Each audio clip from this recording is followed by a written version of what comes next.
Alban, founded by the Zapotecs, was the first and the largest urban center in the Oaxaca Valley of Mexico, reaching an extension of 12 square miles.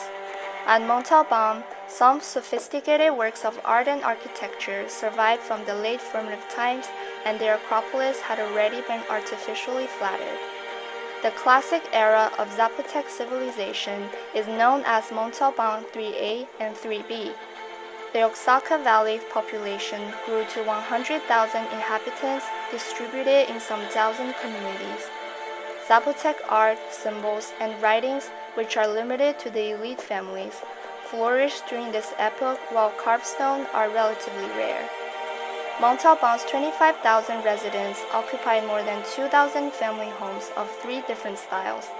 They all have a common floor plans of rooms surrounding a central patio, which contained a burial place, and roofs of wood beams and thatch.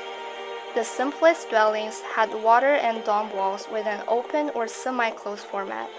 Their patios contained work areas, storage pits, ovens, and family graves. These burial chambers include multiple tombs. Tomb 105 is one of them.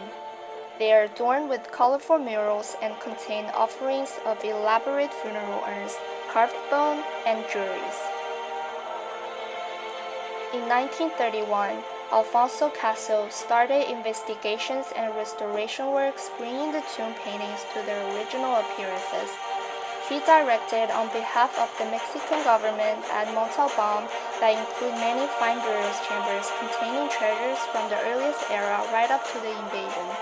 Tomb 105 is one of the best preserved. The side of real walls of Tomb 105 shows a painting with 9 male-female couples in possession, accompanied by glyphs that no doubt name them. The painting is in dark color, redder palette, more like that of many Teotihuacan works in Monte 3B.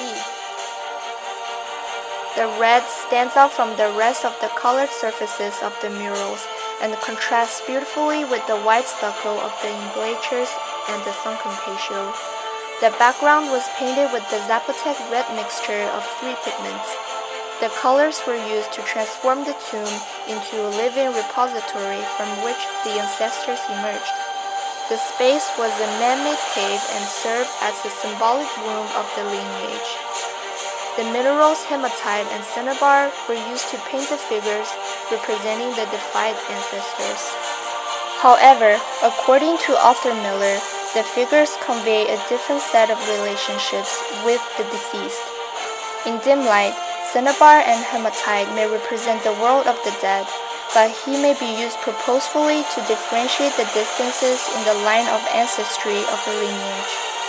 In any case, these red minerals pigments were used to represent the passage of time in the underworld. A single calendrical day sign and coefficient occupies the front wall, probably naming the occupant or the date of his death. Symbols that resemble Montalban's moldings form the upper register, and what presumably are earth signs lie underfoot. The 9 couples represent ancestors who welcomed the inner into their afterlife. Some headdresses include what would have been old-fashioned Teotihuacan elements, perhaps a sort of period dress to indicate their integrity. Tomb 105 includes substantial uses of glyphs, symbols in headdresses, such as the trilobe indicating blood, show further development of the regional writing system, as well as connections to Teotihuacan.